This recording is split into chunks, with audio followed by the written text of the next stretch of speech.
प्यारे सज्जनों, बहुत से लोग सत्संग भी सुनते हैं, भजन ध्यान भी करते हैं, अच्छे कर्म भी करते हैं, लेकिन कहते हैं कि उन्हें ईश्वर के दर्शन नहीं हुए, उन्हें ईश्वर की प्राप्ति नहीं हुई। प्यारे सज्जनों, जीवन में जो चीज़ आसानी से मिल जाती है उसका लाभ भी तुच्छ होता है, छोटा होता है। जैसे जिस मौसम में जो सब्जी या फल ज़्यादा होते हैं उनकी कीमत कम होती है। जीवन में सोना इतना काम नहीं आता जितना कि लोहा, इसीलिए लोहे का उपयोग ज़्यादा होता और उतना सोने का नहीं होता, लेकिन कम मात्रा में मिलने के कारण सोना महंगा होता है और उसे बहुत ही यत्न से भी रखा जाता है। जिनके यहाँ साल 2 साल में ही बालकों का जन्म हो जाता है उन्हें बालक मुसीबत से लगते हैं, जबकि जिनके यहाँ 15 से 20 साल बाद बालक का जन्म होता है तो उन्हें लगता है कि मानो साक्षात देवता ही आ गए। इसी प्रकार से अगर वो परमात्मा आसानी से मिल जाता तो उसका आनंद, उसकी कीमत को जान नहीं पाते, लेकिन वो बहुत यत्न करते करते जब मिलता है तो खूब आनंद झलकता है। दूसरा प्रश्न एक ये उठता है कि फिर भी सबको तो भगवान नहीं मिलते क्यों? हाँ, ये बात बिल्कुल सही, लेकिन सबको न मिलने के कारण होता है एक तो इच्छा, दूसरी होती है आकांक्षा। इच्छा केवल दिमाग में होती है और जबकि आकांक्षा मन और बुद्धि को सक्रिय करती है। दुर्बल इच्छा या दुर्बल आकांक्षा वाला व्यक्ति ईश्वर की प्राप्ति नहीं कर सकता।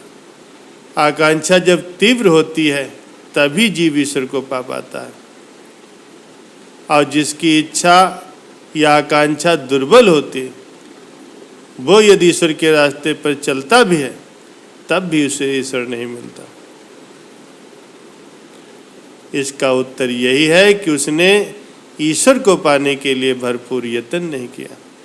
उसे ईश्वर से अधिक संसार के पदार्थ प्रिय हैं, इसीलिए वो ईश्वर को पाने में नाकाम रहता है। जो मालिक के सच्चे भक्त होते हैं वो अक्सर यही कहते हैं कि कृपा तेरी होती है पर दिखती नहीं, तकलीफ आती है पर टिकती नहीं, तेरा साया है सदा साथ हमारे, तेरी नज़र पड़ती है पर दिखती नहीं। सारे जहाँ के मालिक तेरा ही आसरा है, राजी है हम उसी में जिसमें तेरी रजा। हम क्या बताएं तुझको, सब कुछ तुझे खबर है, हर हाल में तेरी मेरी तरफ नजर है। प्यारे सज्जनों, एक बार एक राजा था, वो बहुत ही न्यायप्रिय, प्रजावत्सल और धार्मिक स्वभाव का था। वो नित्य ही भगवान की बड़ी श्रद्धा से पूजा पाठ और स्तुति किया करता था। एक दिन भगवान ने प्रसन्न होकर के उसे दर्शन दिए और कहा, राजन, मैं तुमसे बहुत ही प्रसन्न हूँ, बताओ तुम्हारी क्या इच्छा है? प्रजा को चाहने वाला वो राजा बोला, भगवान, मेरे पास आपका दिया हुआ सब कुछ है, आपकी कृपा से राज्य में सब प्रकार से सुख शांति है, फिर भी मेरी एक इच्छा है कि जैसे आपने मुझे दर्शन दे करके धन्य किया है वैसे ही मेरी सारी प्रजा को भी आप दर्शन दीजिए, उन पर कृपा कीजिए। भगवान ने कहा, यह संभव नहीं है। लेकिन प्रजा को चाहने वाला वो राजा भगवान से जिद करने लगा। आखिरकार भगवान को अपने भक्त के सामने झुकना पड़ा और वे बोले, ठीक है, कल अपनी सारी प्रजा को उस पहाड़ी के पास ले आना और मैं पहाड़ी के ऊपर से सभी को दर्शन दूंगा। ये सुन करके राजा अत्यंत ही प्रसन्न हुआ और उसने भगवान को धन्यवाद दिया। अगले दिन सारे नगर में ढिंढोरा पिटवा दिया गया, कल सभी पहाड़ के नीचे मेरे साथ पहुँचिए, वहाँ भगवान आप सबको दर्शन देंगे। दूसरे दिन राजा अपनी समस्त प्रजा और स्वजनों को साथ लेकर के पहाड़ी की ओर चलने लगा। चलते चलते रास्ते में एक स्थान पर तांबे के सिक्कों का पहाड़ दिखाई दिया। प्रजा में से कुछ लोग तो उस ओर भागने लगे। तब ज्ञानी राजा ने सबको सतर्क किया कि कोई भी उस ओर ध्यान न दे, क्योंकि तुम सब भगवान से मिलने जा रहे हो। उन तांबे के सिक्कों के पीछे अपने भाग को लात मत मारो। परंतु लोभ लालच के वशीभूत प्रजा के कुछ लोग तो तांबे के सिक्कों वाली पहाड़ी की ओर भाग गए और सिक्कों की गठरी बना बना करके अपने घर की ओर चलने लगे। वे मन ही मन सोच रहे थे, पहले ये सिक्कों को समेट लूं, भगवान को तो फिर कभी मिल लेंगे। राजा खिन्न मन से आगे बढ़ा। कुछ दूर चलने पर चांदी का चमचमाता हुआ पहाड़ दिखाई दिया। इस बार भी बचे हुए प्रजा में से कुछ लोग उस ओर भागने लगे, चांदी के टुकड़ों की गठरी बना करके अपने घर की ओर चलने लगे। उनके मन में ये विचार चल रहा था कि ऐसा मौका बार बार नहीं मिलता। चांदी के इतने सारे टुकड़े फिर कभी मिलेंगे या नहीं मिलेंगे, भगवान को तो फिर कभी भी मिल लेंगे। इसी प्रकार कुछ दूर और चलने पर सोने का पहाड़ नजर आया। अब तो प्रजाजनों में से बचे हुए बहुत सारे लोग और राजा के स्वजन भी उस ओर ही भागने लगे। वे भी दूसरों की तरह सोने के टुकड़ों को बांध करके उनकी गठरियां बना बना करके अपने घर की ओर चलने लगे। अब केवल राजा और रानी ही शेष रह गए। राजा रानी से कहने लगे, महारानी देखो कितने लोभी हैं लोग, भगवान से मिलने का महत्व नहीं जानते। भगवान के सामने तो सारी दुनिया की दौलत ही क्या चीज। रानी ने कहा, आपने ठीक कहा महाराज। रानी ने राजा की बात का समर्थन किया और वो आगे बढ़ने लगे। कुछ दूर चलने पर राजा और रानी ने क्या देखा कि सप्तरंगी आभा बिखेरता हुआ हीरो का एक पहाड़ है। अब तो रानी से भी नहीं रहा गया।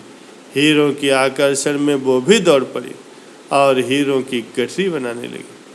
फिर भी उसका मन नहीं भरा तो साड़ी के पल्लू में भी बांधने लगी। वजन के कारण रानी के वस्त्र देह से अलग हो गए, लेकिन हीरो की तृष्णा अभी नहीं मिटी थी। ये देखकर राजा को अत्यंत ही ग्लानि हुई और उसके अंदर विरक्ति आ गई। बड़े दुखद मन से राजा अकेले ही आगे बढ़ने लगे। वहाँ सचमुच भगवान खड़े होकर के उनका इंतजार कर रहे थे। राजा को देखते ही भगवान मुस्कुराए और बोले, कहाँ है तुम्हारी प्रजा और तुम्हारे प्रियजन? मैं तो कब से उनसे मिलने के लिए बेकरार था, मैं उनका इंतजार कर रहा था। राजा ने शर्म और आत्मग्लानि से अपना सिर झुका लिया। तब भगवान ने राजा को समझाया, राजन, जो लोग अपने जीवन में भौतिक संसाधन प्राप्ति को मुझसे अधिक मानते हैं, उन्हें कभी भी मेरी प्राप्ति नहीं होती। वो मेरे स्नेह और मेरी कृपा से सदा ही वंचित रहते हैं। प्यारे सज्जनों, जो जीव अपनी मन, बुद्धि और आत्मा से परमात्मा की शरण में चले जाते हैं और सर्वलौकिक संबंधों को छोड़ करके परमात्मा को ही अपना मानते हैं, वही परमात्मा के प्रिय बन सकते हैं। प्यारे सज्जनों, संसार की चीज़ें तो जड़ हैं, उन्हें पता ही नहीं है कि आप उनको पाना चाहते हैं, अतः आपको वे चीज़ें नहीं मिलती।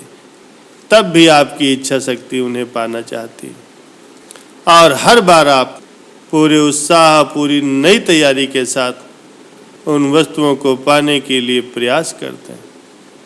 और जबकि परमात्मा को पाने के लिए किया गया एक प्रयास भी कभी व्यर्थ नहीं जाता। परमात्मा की आपने जो कुछ भी थोड़ी बहुत भक्ति की है, साधना की है, आराधना की है, देर सवेर इस जन्म में नहीं तो अगले जन्म में, अगले जन्म में नहीं तो उससे आगे आने वाले जन्मों में भी आपकी साधना को पुष्ट बना करके वो भगवान, वो परमात्मा स्वयं ही आपको प्राप्त होगा। क्योंकि भक्ति कभी भी नष्ट नहीं होती। इस जन्म से छूटी हुई अधूरी भक्ति अगले जन्म में पूरी होती है। क्योंकि कहा भी गया है, जहाँ से भक्ति छूटती है अगले जन्म में फिर वहीं से शुरू हो जाती है। प्यारे सज्जनों, जिसकी ईश्वर की प्राप्ति की आकांक्षा बहुत ही तीव्र होती है, वो ही इसी जन्म में ईश्वर को पा पाता। और आकांक्षा अगर तीव्र नहीं है तो फिर कालांतर में वो तीव्र इच्छा बनती है और वो ईश्वर को पा लेता है।